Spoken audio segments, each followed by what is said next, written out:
Hello guys! Kamusta? Sorry, short notice. Nag-change ako ng time slot. Tama ba? Sorry, hindi pantay yung tenga ko. Wait. So as you can see, maaga pa dito, no? It's better with the lighting. Pero I'll check kung kailangan ko mag-open ng lights.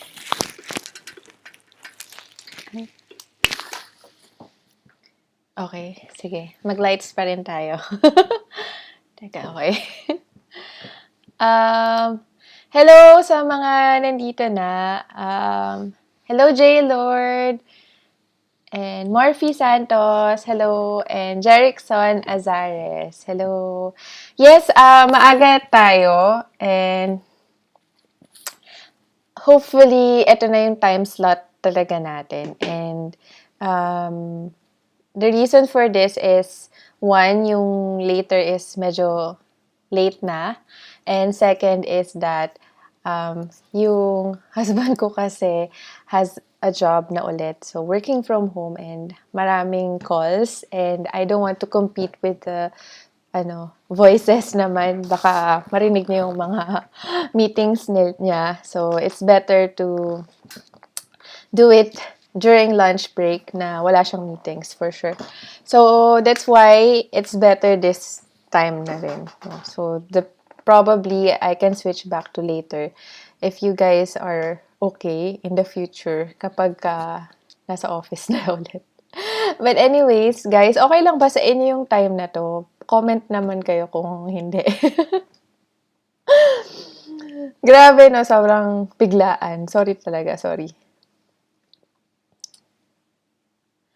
Ayan. So, let's start na, no? Mag-start na tayo for the presentation.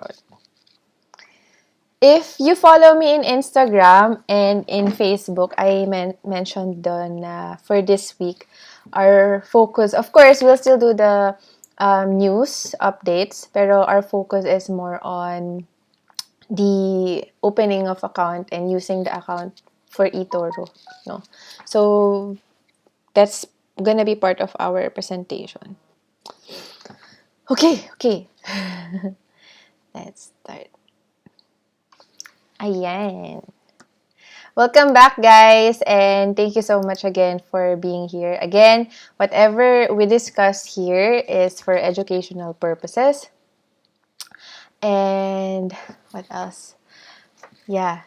And don't take everything I say, So, just do your own research still, kahit na okay yung mga forecast natin dyan. Make sure that you always study and do your own research. And this channel is here for you. We do daily live stream so that, we can work together on how you can be more comfortable trading in the US market. So, again, you guys, if you're watching here, we are focused on US market because I'm awake during that time. If you want updates for Philippine stock market, you can join my Patreon. So, I usually have a monthly stock analysis with them and also my weekly stock picks with them for Philippine market. But for US market, we do this for the daily live stream for now. Okay? So, let's move on. Yan. Gusto ko lang i-share sa inyo right now yung meme na nahanap ko last weekend. And last weekend, copy ng memes. And I'll probably post that in my Facebook and Instagram soon because nag-enjoy ako sa kakahanap ng memes. Anyways, so can't wait till Monday. Who says that? So usually tayong mga traders and investors, we cannot wait for Monday, especially if they're good news, Kasi we usually do our trades during Monday, diba? Parang kagaya ngayon. I'm very excited kasi last Saturday was NEO Day and I'm so excited how the market will react into that. I've been a NEO fan from ever since JP Bell told me about it. So JP Bell is one of our subscribers as well and he told me about NEO and then I did my research about it and I'm so excited for it. And I think I forgot who raised the price for NEO. So right now, ang target price for other funds is I think around 75 per share. So that's good, no? Kasi right now it's like around 58. And hopefully it shoots up today, so I can't wait for that.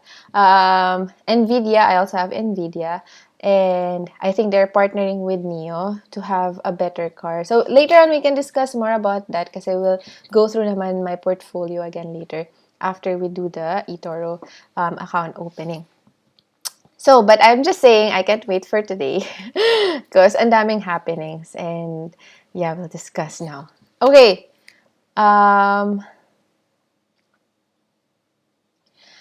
Okay. Hi, Des. Looking forward to trade gold sa Etoro. Yeah, I bought gold I think last weekend and it dropped even further. So I think that's an opportunity to buy. Just let's see later kung down na talaga siya, parang bottom na ba siya, or we have to wait a little bit longer. Bitcoin also corrected. Ang saklap. Kasi I bought last weekend. And usually kasi si Bitcoin, during weekends, umaangat. Pero this is a healthy correction naman. So I'm not very scared about it. So, first of all, nearly 170 billion wiped off currency market in 24 hours as Bitcoin pulls back. So everyone's saying naman that this is healthy pullback. So what are the things that you need to know about Bitcoin if you're trading Bitcoin or any coins? Because all the coins kind of move in the same way. If you notice it, everyone moves in the same way. Like everyone goes up at this percent, goes down and all. So it's kind of, the thing. Probably the same people trades it. That's why.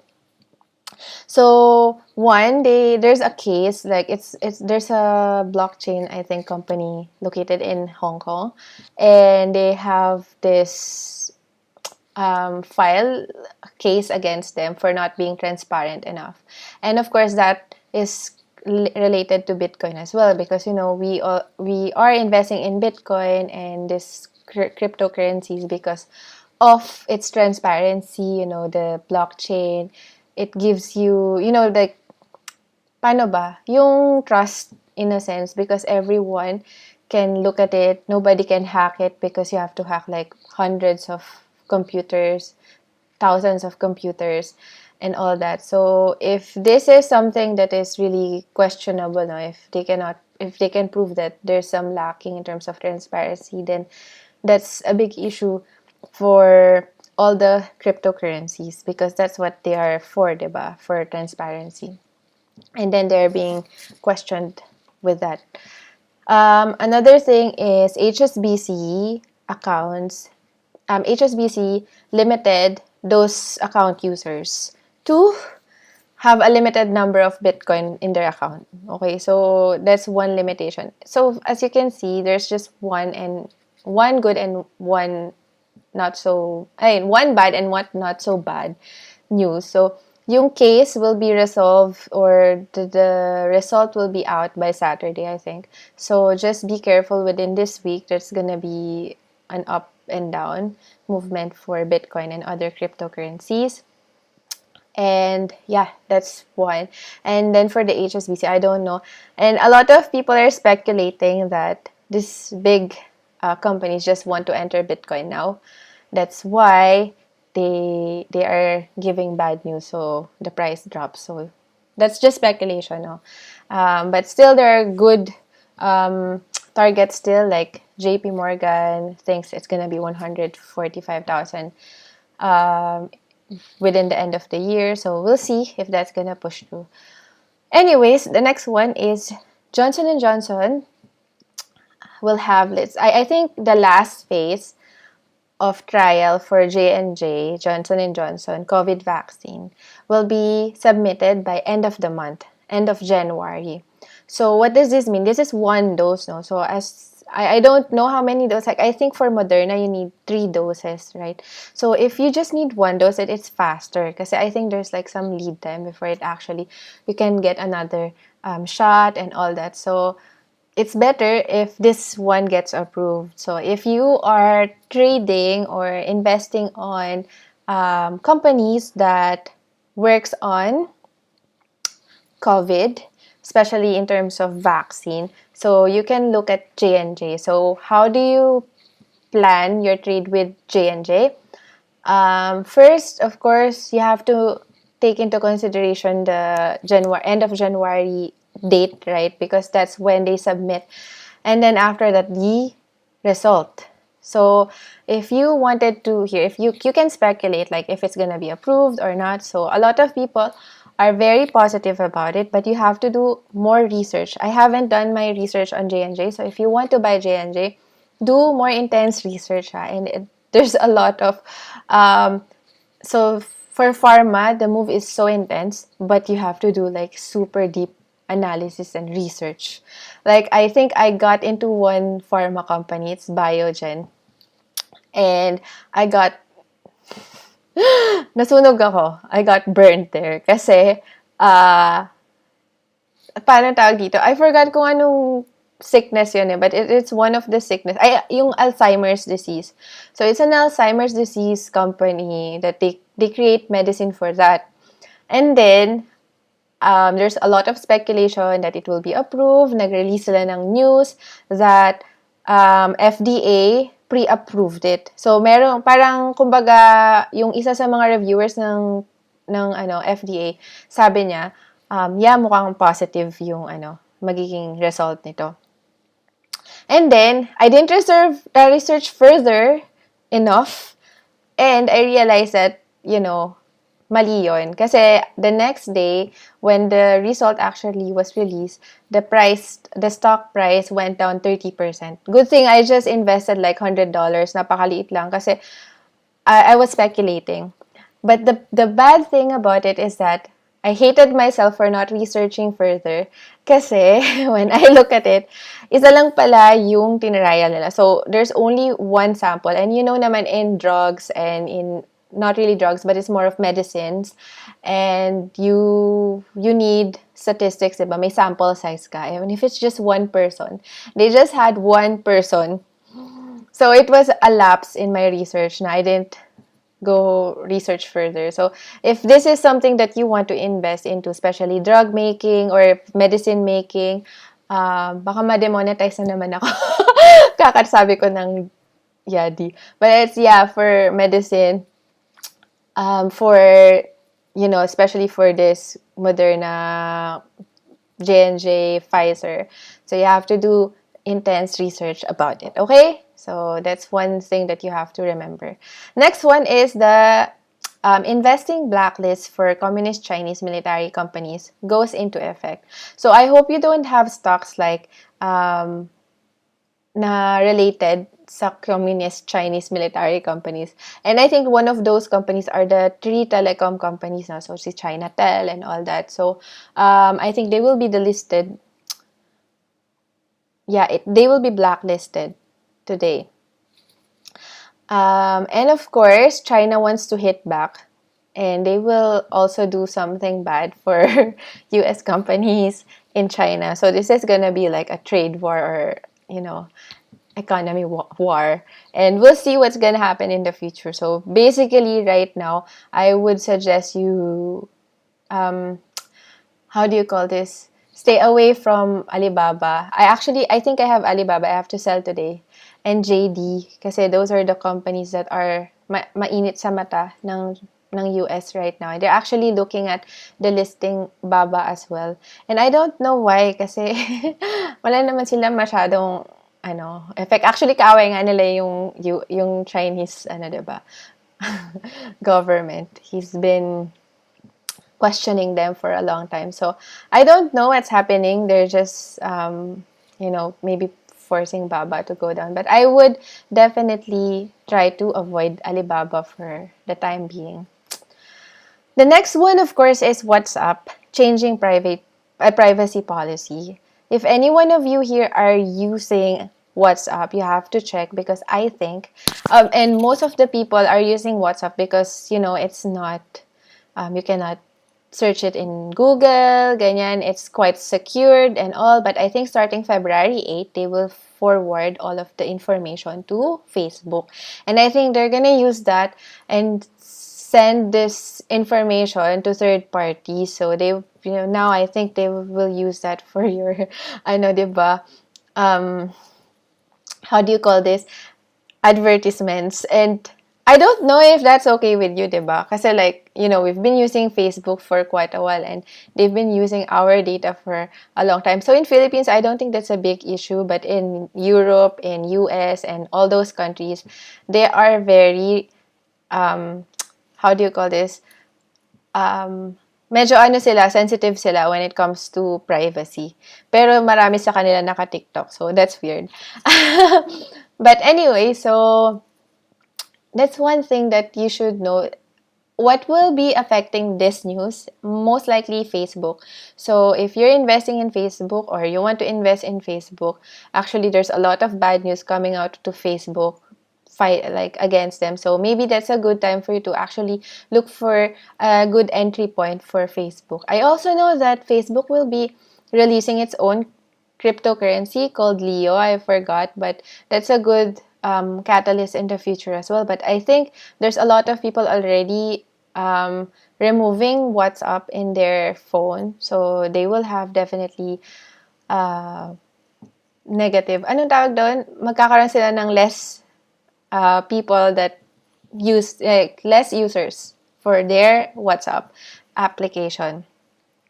And I don't know if you follow Elon Musk in Twitter, pero that's the reason why he said move to Signal. I think Signal is another alternative for WhatsApp. And you can also use Telegram and Discord, yung mga yan. So, pero sa Pilipinas naman, we use Viber, so no problem. So, ako kasi I use WhatsApp, so, yun. Magkakaroon ako ng, I have to remove it or delete it before February 8. I have to decide whether I'm using it or not. Whether I want my personal data to be submitted to third parties, to Facebook, ganyan. So, those are the things. And that will affect Facebook. Definitely, stocks. So, take a look out for that. Next one is Neo Day. Last Saturday was a success. Yay! Happy ako dito. Diba, Glenn J? Yeah, hello, Glenn J. Welcome back. Hello, Carlos de Guzman. Welcome back. And Sebastian Briones. Para magbenta ng air fryer. Gagamitin na yung information para magbenta ng air fryer. Oo nga eh.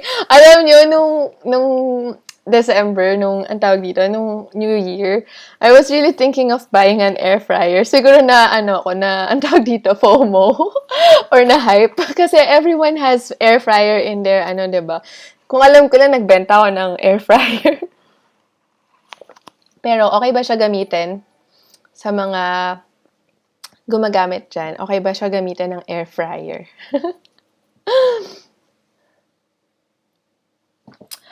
Anyways, another one. Hello, Ground Zero. The next one that we have to discuss, of course, yung Neo Day nga pala. Sorry. So, guys, sobrang amazing nung Neo Day. Like, if you watch it, if the battery life is 1,000 kilometers. So, I don't know, sino ba yung mahilig mag-drive dito? Yung 1,000 kilometers, gaano kalayo yun? Like, in Philippines, let's say.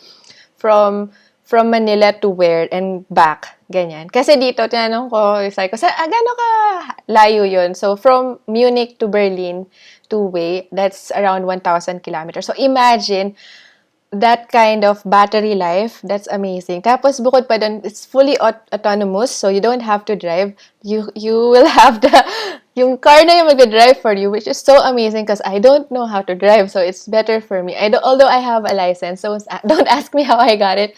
But, yeah, you don't have to drive. But plus, yung seat has massage, massage seat. So, imagine, ang sarap naman ng for long drive. Yung car na yung magda-drive for you, tas may massage ka pa. So, I think that's a very good selling point for me, for Neo. And actually, a lot of analysts or experts are saying that they are actually one of those companies or few companies that actually can compete with Tesla in terms of electric vehicle. And it's okay lang naman kasi they are focused on that, diba? Tesla will not, kasi definitely at the end of the day, you have a whole big market moving to EV. And like for example, in terms of COVID, diba? COVID vaccine. Kahit maglitawan pa yung new companies or new vaccine, it's still needed because we have like how many billion of people needs to use that, diba? And if you're talking about EVs, or they're kind of like going like on lead of this, diba? So they will definitely get a lot of market for the next 5 years, 5 to 10 years, most likely. And then new companies will be able to turn into EV, diba? What's the problem is gonna be more of like other companies existing right now, let's say Toyota, turning into like EV as well, mga ganyan. So those are the things that medyo magiging critical in the next 5 years because this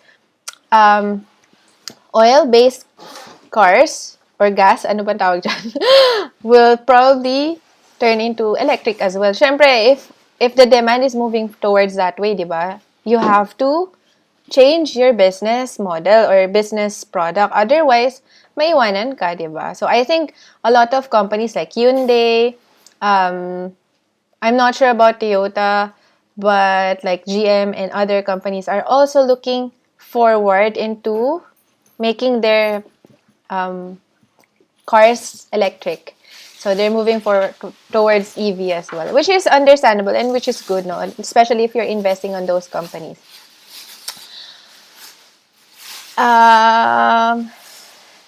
Ayun, from Luneta to Pagudpod and back. Wow! Tapos hindi mo na kailangan, and that's good kasi syempre, if the battery life is that big, and there's less energy that you need. I don't know kung less energy, I have to check, no?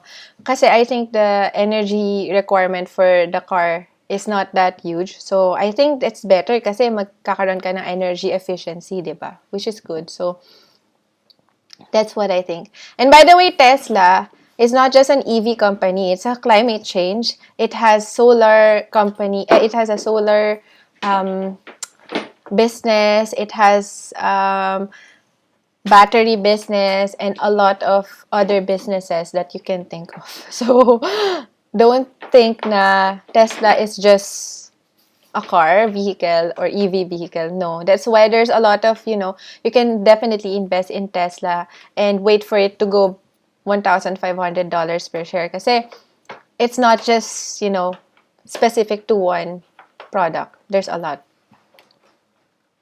Oh yeah, si Hyundai and Apple are meeting. Tama. That's why it's on my mind. By the way, si Nvidia tsaka si Neo also had a meeting. So, importante yung mga meeting na yan. Baguio Balican, 1,000 kilometers. Wow. Anyways, by the way, remember last Friday, we talked about Boeing and they will pay a fine for the MAX Latikpum. And if you're watching, I don't know if it was in the news in Philippines, pero may Indonesian passenger na nag-crash. So, I mean fly. Ano tawag doon? Airplane na crash sa Indonesia. So, it's a sad thing to happen because may crashing. But it might affect as well Boeing because the airplane is a Boeing something aircraft. So yeah, that's the thing that we have to take into consideration right now. Those are the things that might move the market, no? So yeah, let's have a short break, like around mga 1 minute lang. So inom lang ako kasi galagal na naman yung voice ko, pang the voice singing competition na naman ako. So, and then we move on to the next topic, which is opening an account in Etoro. So, we'll go through one by one what's gonna be or how we can do that. Okay, so wait lang. Let's have a 1 minute break and let me start doing that now.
Hi guys, welcome back. So before we move on, let's just read some of the comments. Art, hello Art Lloyd Flores. Yes, EV is the future. Push. And hello Okram. Hello. Hello Marfi Santos. Effect on oil prices ng EV. Well, to be honest, yung EV, the oil can be affected a little bit. At the end of the day, remember, yes, yung mga cars needs oil, diba? They use oil for the electricity. To charge. But remember, even though this oil is removed, where do you get the energy? And let's say, for example, in Philippines, diba, most of the energy or electricity is still coming from coal. And therefore, your energy using that EV is not 100% clean. Kasi, yes, electric siya, ni-recharge mo siya, pero saan nanggaling yung fuel ng electricity mo? Is it coal? Is it renewable energy? Is it solar? Is it wind? Ganyan. So, unless it's fully renewable, then that's the only time you can say that this electric car is actually 100% renewable. But at the end of the day, since let's say, for example, some countries still has deficiency in terms of electricity. Like in Philippines, we still need to expand in terms of our electrification, especially if we want to progress in the future, because you need electricity, you need power for more businesses, diba? So like, for example, if businesses from China decides to move outside China, let's say Philippines is one of those countries, you need to secure a reliable power source. And most of the reliable power sources are coming from coal, oil, and all of those things. So just to make sure, guys, na yes, electric vehicle can probably clean the air in the metropolitan area because, there's more cars in the metro. But at the end of the day, where do you get those energy, right? So there might be a lot of oil power plants in the future. We don't know that yet, diba? So like some other countries, they specifically said that they will not allow oil power plants anymore or coal-based power plants anymore, like Europe. But I'm sure China is not on the same page because they're kind of dirty. And I think they're pushing for EV because of the business side of it. And yeah, like marketing and all that. So, yun lang yung for me, ha. I'm not sure. Yes, it might affect, but not in the near future. Probably in 10 years or 20 years when the renewable energy is more reliable. And right now, solar is not very reliable. Wind is not very reliable. But we're moving forward to, let's say, hydrogen. Geothermal is reliable, definitely. And many other things. Yun. Happy New Year to hello Branson Lim and Mary Ann. Hello. Tesla. We already discussed Tesla, I think. And you can just rewind yung or watch from the start yung natin para you can. And then yes, we analyzed Bitcoin from the beginning of the video, so you can just rewind again. Hello Dennis. Sinong Dennis to? Kasi I have two Dennis. And hello, Jason Batalia. Ayan, so, right now, we're now moving on to opening an account, diba? So, in Etoro tutorial, there's a lot of things that you can do. Kasi right now, if you plan to invest in US stocks, there's only 2 platforms, I think, that you can use right now. And I don't know if there's more. If there's more, let me know.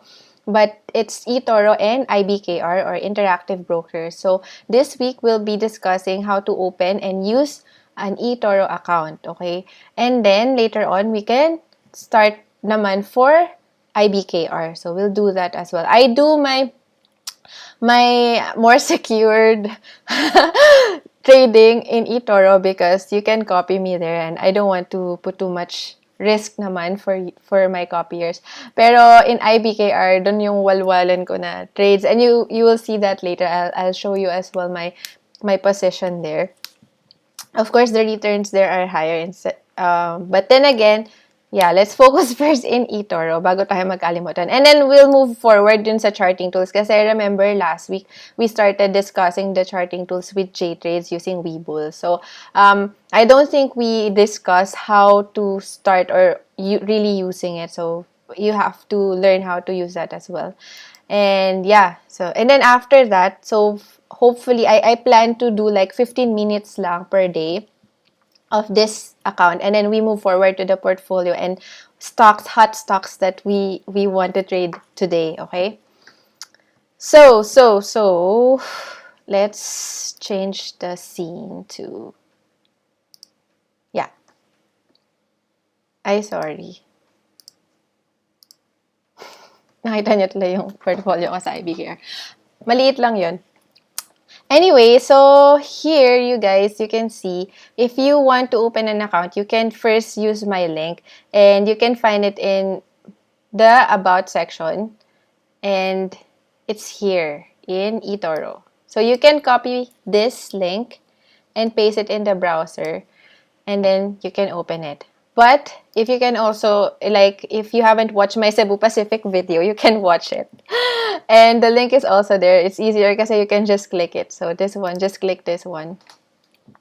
And then you will be directed already in Etoro website.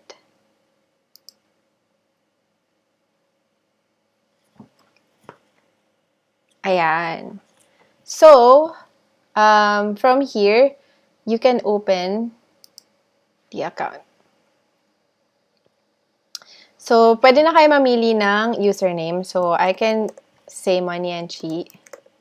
Or hindi, wag Money and Chi. Kasi baka mahanap to eh. Ano magandang username, guys?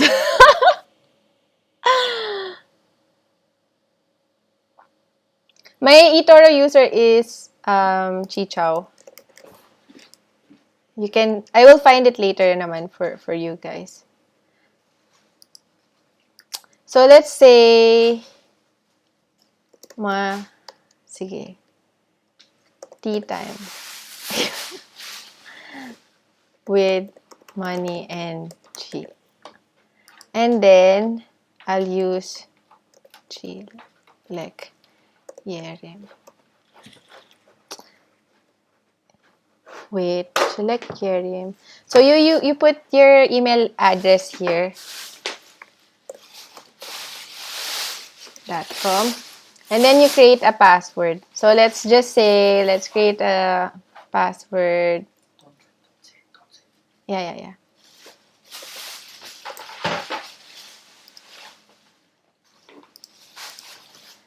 Then you click create an account. You can also use Facebook or sign up with Google. Ano ba yan? Ang hirap naman. So mag-sign up with Google na lang tayo. Asan yun? Ito.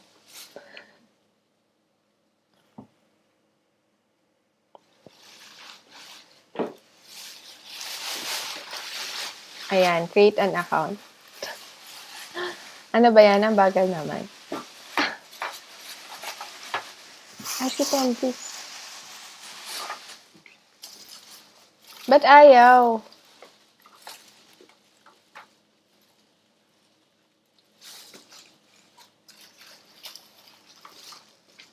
Valid password. Ano ba yan? So, ano kailangan?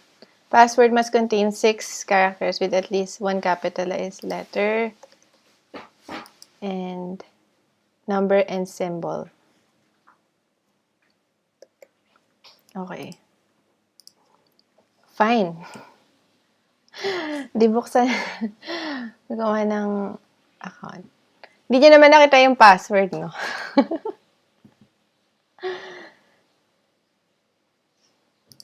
Okay, so after that, you will be directed to this page, okay? So as you can see, 0 available, 0 allocated, 0 profit and equity.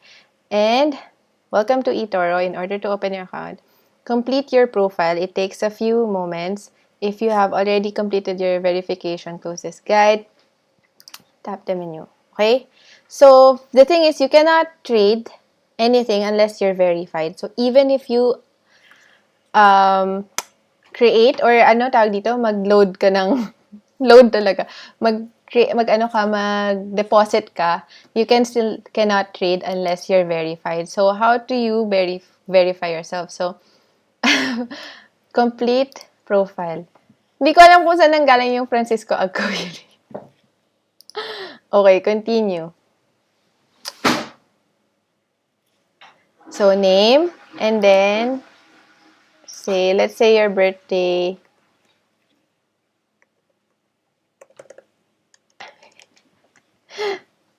(1991)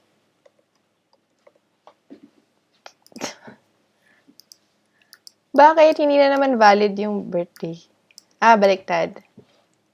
Say, 12.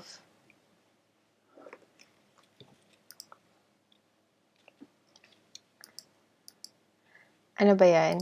So, gamitin ko yung sa Pilipinas. And then you have to put your address and then passport number. So, I will not go through this na kasi ang daming requirements. So, just make sure that you verify your account giving those information. And usually, kapag may question, they will send you an email and then you just have to reply to that email or follow the instruction on how to make your account verified. So, I just suggest that don't put any money unless you already are verified. So, you need an ID, usually passport, ganyan, or any government ID. So, you can use that. What else? So, after that, you can see, if you open this, you can see real. And then you can click that. Tapos makita mo may virtual portfolio. So, I suggest you start with virtual portfolio. So, click that and then you will see naka-virtual ka na ngayon. So, with the virtual, you can see or you can trade using or anything using the virtual, okay? And we will discuss now, kunyari, for today, no, ano yung mga stocks na bibilin natin. Okay. You can also find markets and people here. So, right now, you can see watch lists here. Ayan. I think it copied yung mga previous, ko. But anyways, you can find me, Chichow. Here, that's me. And then you can click this one and then you can add to my new list. Let's say, new watch list. Yeah. So now you follow me. So everything I do, you'll see. Tapos, later on, or right now, you can copy me actually. Sige. Mag-copy tayo. Let's say,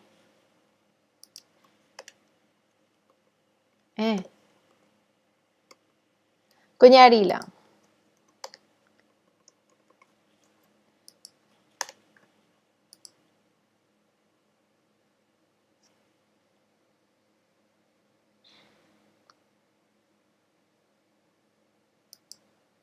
Okay, so you have to copy open trades kasi if you don't, then it will not buy the existing ones. Pero right now kasi my portfolio will go up, so I would rather not buy today. Siguro in 3 days, ganyan. Pero yan, you can just click copy if you want. Yan. So right now, we have, and this one, yung negative is Bitcoin. Kasi nagdo-drop siya. And I have Bitcoin right now. So right now, 200. And if you want to add funds in the future, you can add by clicking that. So that's one, copy trading first. But let's say we will buy some stocks today. It's better if you buy it during market hours, which is around 9:30 p.m. 10:30 p.m. yata dyan. 10:30 p.m. You have to open your account. So, set, buy, and sell, no? So, tomorrow we will discuss on how to do the charting and set your buy and sell order. So, for me, I always set, buy, and sell. So, here you can click, diba, buy and sell. So, if it's B, buying, S is shorting. So, don't think na, if, let's say, you have a holding of NIO, let's say, or Tesla na lang. Kunyari, you bought at 881. Tapos, you want to sell it. Let's say, I'm not sure if you can buy right now. So let's just say we'll buy 1,000. Leverage.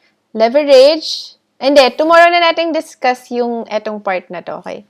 So, let's move on to the hot stocks that we plan to buy right now.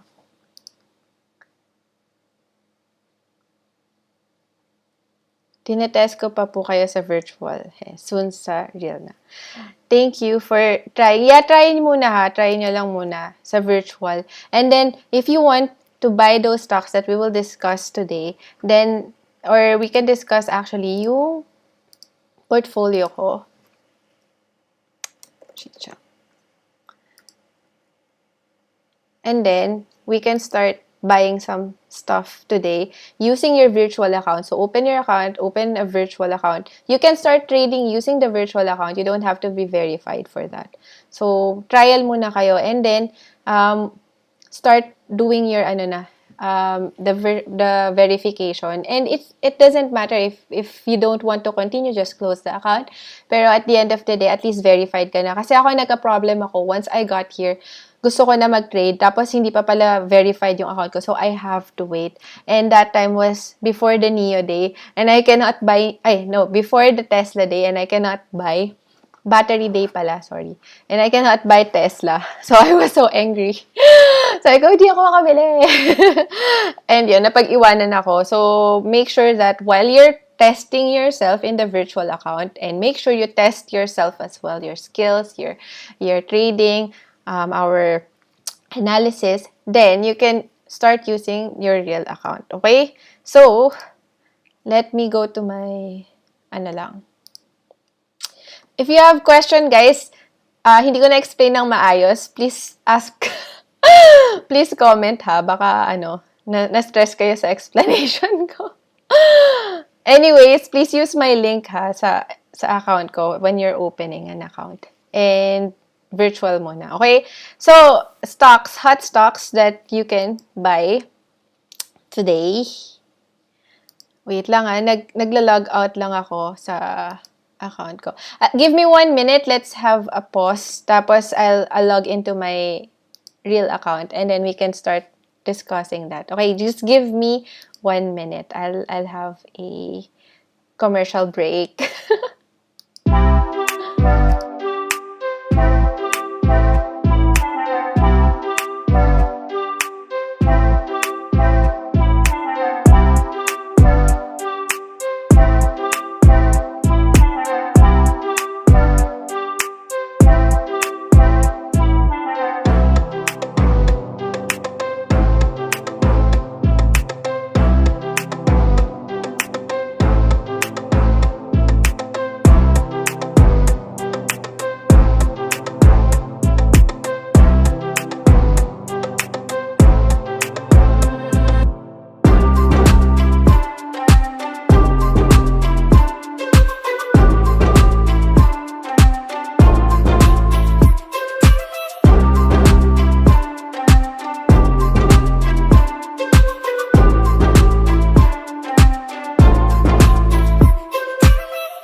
Sorry, wala naman pala akong volume. Yes, thank you for noticing bago yung color ng hair ko. Thank you, JRCC. Palantir, yeah, let's discuss. Yan. Okay. Thanks, Jennifer and JPT. Yes, wala akong sound kanina. Let's discuss about Palantir, no? Sige. Ito yung Bitcoin, ko. Chart ko. Wait lang, hindi nyo pa pala nakikita. Ano ba yan? Kinakabahan ako. Ayan. So, makita nyo kung gaano ka dungis, no? Yung aking Bitcoin, charting. Let's remove this. As you can see, it touched the 20 EMA. So, for me, this is a healthy pullback kasi it's still under, like, nasa 20 EMA pa siya. Now, do we think that it can go down further to 50 EMA? Still, that's gonna be a good, pullback. Let's delete this. Kasi at the end of the day, you really need a pullback, di ba? Hindi naman pwedeng paangat ng paangat. Remember, there's no such thing as straight line. So, definitely, you need to have some pullbacks. Otherwise, it's not a healthy increase, diba? And the thing is with Bitcoin naman, if you're worried na, kasi like ako, I entered and I'm currently at a loss right now. A lot of institutions got in, no? So, don't worry about it. And mostly, institutions naman are long-term. And I would be more worried if there's no institutions. Kasi, if there's no institution, puro retail. And retail are subject to a lot of psychological factors, stress, and emotional, ganyan, trading. And funds are not like that. So, let's just say, this one definitely is a healthy pullback for me, I think. And it's okay here. And if you can see, if we look at the... So, I actually plotted this. If you look at this, this is when the 2.618 was hit. And usually after that, it has a pullback of the next level, which is the 1.618. And as you can see, it actually followed it, diba? So, it raised to this point, 2.618 from this one, from the first increase, from the first Fibonacci, what did I use? Fibonacci trend-based Fibonacci extension. Using the first up, you can see here, it reached the 2.618 and then it fall back to its currently 20 EMA, yung 1.618 niya. So after this, I think it's gonna move forward, reaching the 3.618, which is around 50. So that's my thinking. I'm not 100% sure, of course. That's not always the case. This is just using Fibonacci and, bounce niya. So hopefully, this continues to go up after this. So for me, it's a buying opportunity. I should have waited kasi I know it's gonna happen. I know it's gonna happen, but I didn't do that way. Kasi, wala lang. Gusto ko lang bumili ng weekend. Kasi usually, yun nga, I thought Bitcoin always goes up during those times. On the weekends. Dahil walang ginagawa yung mga tao. And if you remember, yung super fast na growth ni Bitcoin was actually that, parang New Year, tsaka Christmas time. So, nung walang magawa yung mga tao. So, I thought, that's gonna happen again. But anyways, we learn from mistakes, diba? Oh, let's move on to Palantir. Actually, Palantir supposedly has a good news today, no? And I don't know why the pre-market is actually down by 1% because one of the people or one of the analysts actually upgraded their analysis on Palantir and then they changed it to 30 or 35 yata, which is actually the target price. But anyways, it's right here right now. Maybe during market, it increases, no? So, for me, it's still on this trend. It hasn't broken down this trend yet. And it's supposed to be moving up to 27.24 until it tests that level and push up or push down. Pero as you can see, this is a flag. And this is that one. And these are small range na if you just remove that. Kasi ako, I like drawing line dun sa mga 5-minute trend niya. So, That's for my entry point. But as you can see, this is a flag and it's forming. So let's hope that it breaks this part and then it can continue to probably reach 30, 32, yung last peak niya. And then it will test the last, resistance, which is here, 33.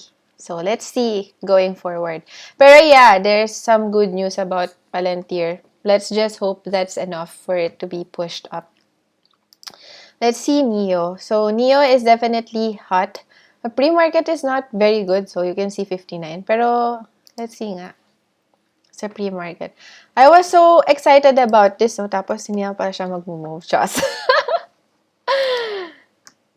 Pero we're expecting NEO to breach 60. Okay, so as you can see, NEO is already 63.21 pre-market, which is already up by 7.28 after the NEO day. So this is a good news kasi we've been waiting for NEO to breach 60, no?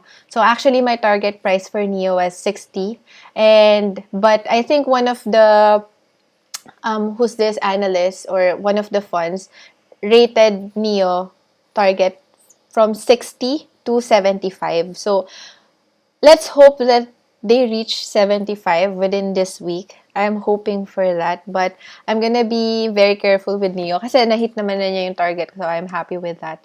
So let's just wait for more of that. Gannerns. Another one is, let's see BNGO. Kasi I'm hearing a lot about BNGO as well. Actually, I bought. Buti na lang di ako nagbenta. Pero, let's see. Oh my God! Ang saya! So, pre-market up by 19.15% si BNGO. I got in here like 2 days ago, I think. Or nang Thursday. Tapos, it fell down 20% pre-market. And I was thinking so hard, like, I think I'm staring at my computer for like 1 hour and thinking if I should decide to sell it already, cut my loss, or wait. Pero I was like researching a lot about this and I think it's still good.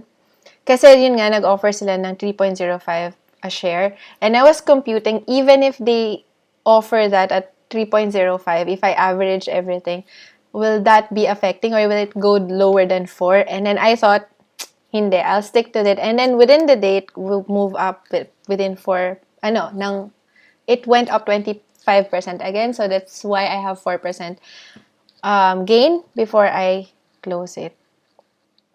Don't worry, I only put a little bit on this kinds of stocks kasi as you can see, 19% increase is intense. It will create some craziness in my portfolio. So I don't really put a lot on this one. Yeah. So, you can check that. Entry price ng BNGO, they are expecting that it's gonna go to 10 eh. So, let's see if you can still get in. Let's find out. Okay. So, as you can see, this is the pre-market, no? So, even if you enter here, may concern lang kasi it went up really high na. But everyone is still thinking that it can go to 8 or 9. Even if you enter now, you'll get, let's say, 8. Let's say it moved to 8.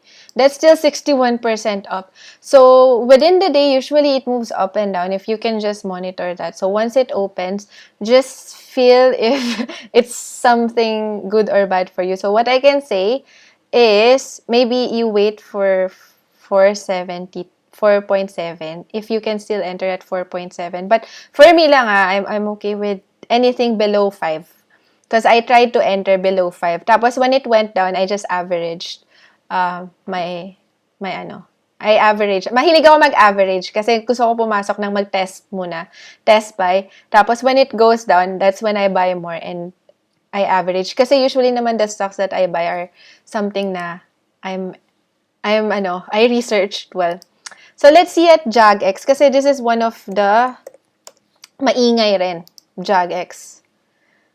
Let's see. I bought a little bit. Like $100 lang yung binili ko. Pero, oh my God. So, umakyat na siya ng 12.5% pre-market. So, hopefully, this one goes up further. So, si JagX, kaya 100 lang yung binili ko. Hindi ko siya masyadong na-research. Alam ko lang na na-approve sila ng budget sa FDA for a diarrhea drugs for HIV patients or anyone who has HIV, and that's why it went up really high by 1,000%, diba? So, yeah, so yesterday or yung nung Friday actually, it went up 40%. This stock already went up by 1,000%. So, yeah, and it's super volatile. So be careful with JagX. Okay, so that's one of the super hot stocks naman. Hello, Lawrence Gorano. Oh, thank you so much for giving for giving what do you call that, super chat. You're so nice. Thank you so much, Lawrence. I appreciate it a lot. Super thanks. Ayan. Mara. Oh, Mara is actually very maingay rin. And it has gone up so high. I didn't get in because I was scared it already, and I didn't actually research. Okay, I don't get into something that I didn't read properly. Oh, actually, it's Marubeni. Okay, now that I understand, if it's Marubeni, then it's a Japanese company. Then actually, the fundamentals of this might be good. But let me research more on this, and then I'll come back to you. But as you can see, this is the diba, moving averages that we have. And as you can see, the 100 EMA crossed the 200 EMA. So as you can see, this is very bullish. And December, nag-start mag-golden crossing. Yung 50 EMA, nag-cross dun sa 200. And if you also remember or use yung alligator indicator, which is yung, sino yun?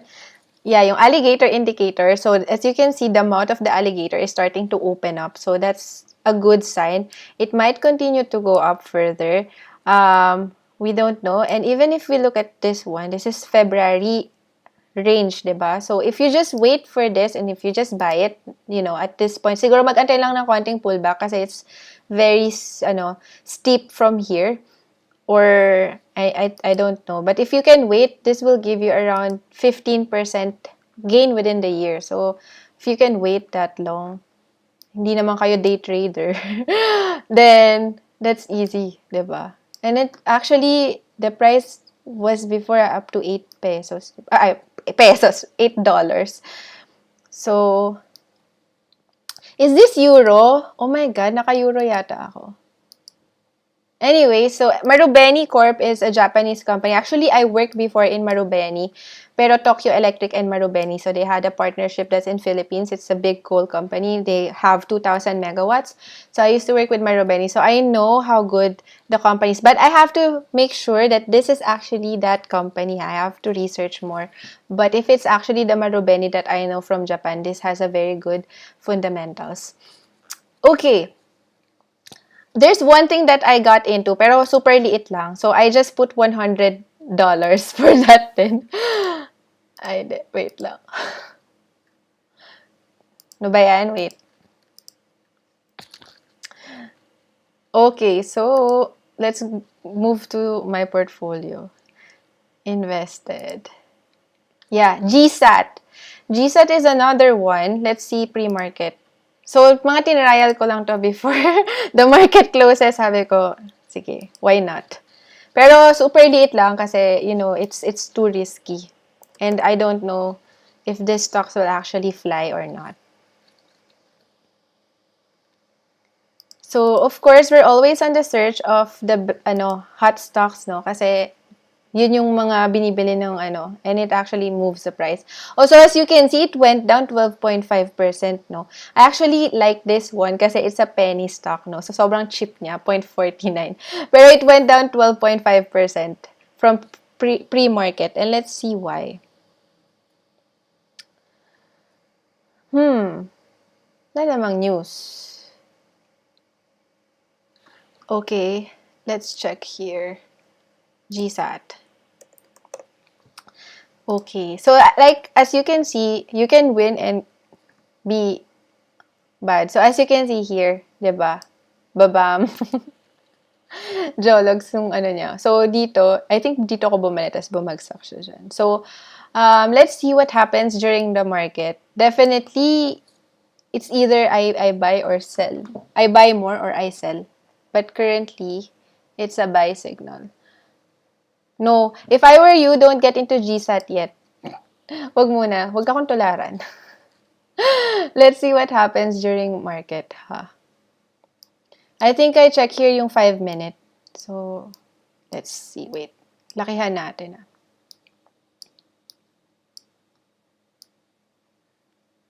So, the thing is, I researched this stock last time, pero nakalimutan ko siya. Nakalimutan ko na siya.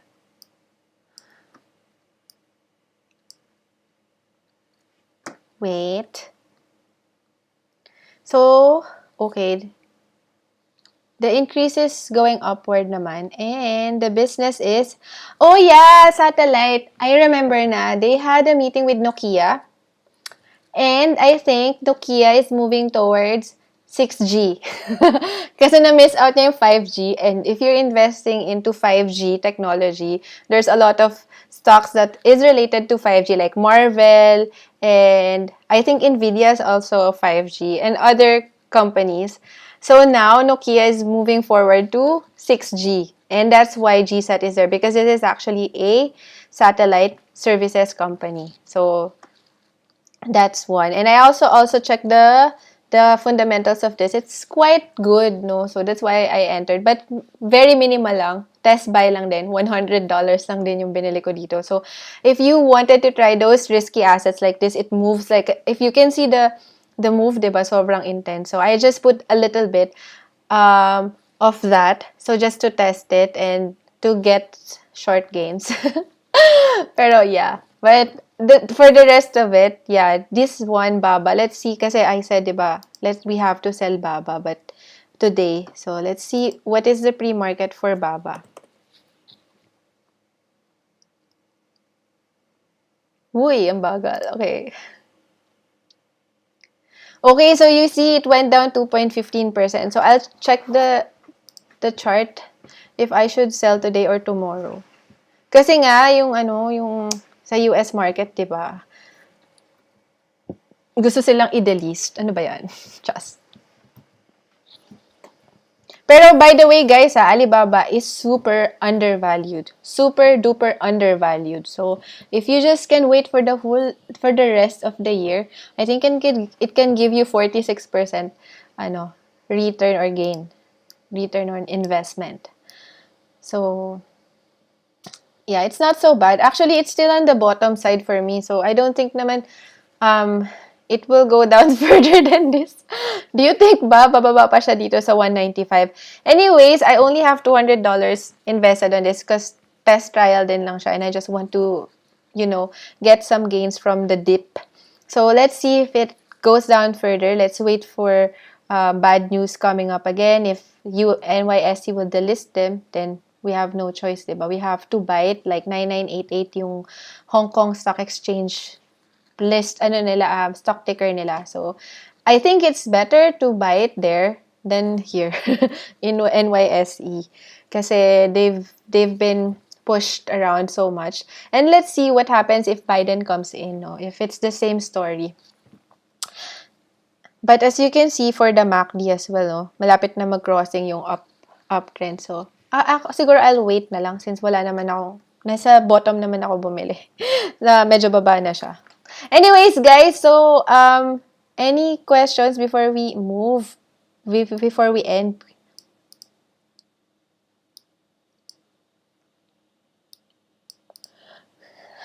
Thank you, she was looking at it. Yeah, si Palantir, medyo, spaghetting pababa. Sex bomb dancer pa siya ngayon. Si PFE, okay. PFE. Si Pfizer, actually, wait. Let's check yung pre-market ni Pfizer. Actually, ako hindi ako masyadong nag-invest. I think I mentioned this before, pero hindi ako masyadong nag-invest sa mga coronavirus vaccines kasi there were some rumors na, yun nga, ayaw nilang pabayaran sa government. I mean, para kasi siyang social responsibility in a sense. So, the governments will not allow you to put a lot of margin on that, diba? Because it's something na it's a responsibility of the government to the people and all that, and it's not good to actually get some gains out of it. So for me, I think that the COVID vaccines will not generate a lot of profit for these companies, no. And I think a lot of companies also doesn't want to create it kasi alam nila na they will not generate income from it. Siguro later on, once everyone is vaccinated and COVID is like very few na lang and pasulput-sulpot, I think maybe they will end. After COVID kasi, I'm not sure if they will continue pa, diba? So that's one of the things that you need to take into consideration. That's why I didn't get into that as well. And that's why Pfizer is not going up as well as we expected it should be, diba? So in the pre-market, as you can see, it's down by 0.3%. So that's not very good. Actually, Warren Buffett invested on Pfizer. So before the news breakout, he has that in his portfolio. So next meetings natin, we can discuss kung ano yung mga positions, yung mga stocks na hawak ni Warren Buffett, no. So if you want to copy his trades, copy his stocks, diba? We can do that. So one of the stocks that he has is Pfizer. And so there's Moderna, there's other things, but he put his money in Pfizer. So that's one thing to take into consideration. And now we're looking at the chart of Pfizer. And as you can see, it's now at its 100 EMA, and it slightly touched yung 200 EMA, no? So I think there's no other way for Pfizer but to actually go up. And as you can see, I draw a trend line here, diba? And it touched that. So that's why I tried to enter before, nag-sell din ako slightly kasi I think it will go back to its below trend line. And from here, I think it's a good entry point. Tapos, let's see, Ray. Yeah. So if you enter here, and actually it follows its own trend, from support to resistance, you can definitely get like 19.3% upside from this. So again, it's at your own risk. Research more, ha? Kasi for me, I'm just looking at the chart, and usually I use chart to decide whether to buy or sell. But still, that's a test buy for me, no? So as you can see, this is another support. So there's two support here, the trend support and then the actual support line here, the horizontal support. So, and also the 100 EMA. So there's like three support level na nandun siya.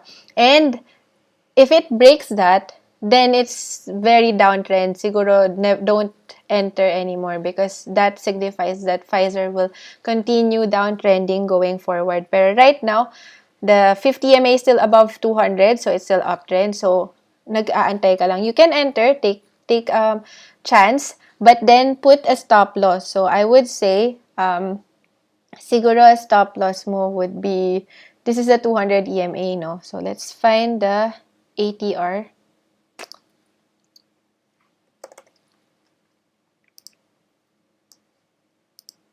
So by the way, this style was taught to us by Jess, yung setting of ang tawag dito, stop loss. So if you want to learn more about technical analysis, and if you want to learn more about, because he's one of the best, I'm telling you, he taught me a lot in terms of technical analysis kasi fundamental analysis ako, diba? So you can follow his channel, go to JTrade Vlog PH. He's very good. He taught how to use this. So there's a video of him explaining how to set a stop loss using ATR. So you can use average true range. And then now you can see that the ATR is, nasan yun? Ba't nawala? Okay. Burahin muna natin yung ATR, average true range. Okay. So, okay, the ATR is around 0.87. So, you have to multiply it by 2. So, around 1.6-ish. 1.6, 1.7 na lang. So, from here, $1.7, no? So, this is the support. So you can either choose which support. Kung feeling risky ka, you can use the 200 EMA or you can use the 100 EMA. So if you're feeling too risky, use the 200 EMA. If you're feeling less risky, you should do it from the last, yung pinaka bottom, no? So let's do this. So here, diba? So let's draw 1 point. Ano ulit yung calculation natin, mga guys? 1.7. Yan, 1.7. Okay, so your stop loss should be 34.64, which is 4% from the last support. But if you buy it now, that's around 6.63% loss. So you risk 6% loss for a 19.3% gain. So that's around 1:3 risk-reward ratio. Okay? So that's what you can do for Pfizer. Ayun. So thank you guys for watching, no? So hopefully tomorrow you can join again.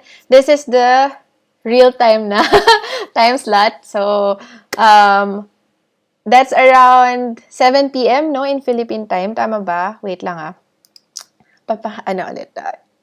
Yan. Tama ba? Philippine time, 7 p.m. Yan. Tapos, we can discuss again new stocks. So, you can search now and then we can discuss tomorrow kung paano nyo bibilin or bebenta or what to buy and sell. Again, please open an account in Etoro using virtual muna and try to follow me or copy me, ganyan, for the meantime, and learn, and then try some buy and sell using our discussion. We have a lot to discuss till tomorrow. So again, we'll discuss tomorrow how to use the Etoro platform. Maybe yung opening and closing, yung short and buy, and also charting, ganyan. Depende kung ano, but I'm allotting 15% at 15 minutes for that. And then we can go through again the hot stocks for the day. So just make sure that you take a list of all the stocks that you also want to talk about, okay? Thank you so much for joining again, guys. And again, thank you kay Lawrence for giving super chat. At super thankful ako. And yeah, that's all. Hope you guys have a great day, great Monday, and hopefully you can trade greatly today. So, ayun. Happy Monday! Thank you so much, guys. Thank you so much for joining today.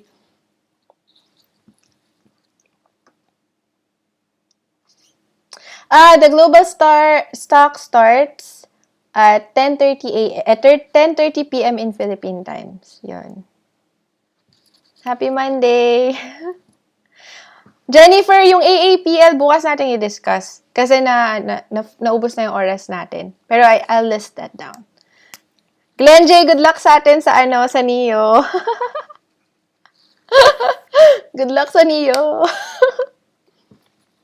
Bye-bye, guys. Thank you.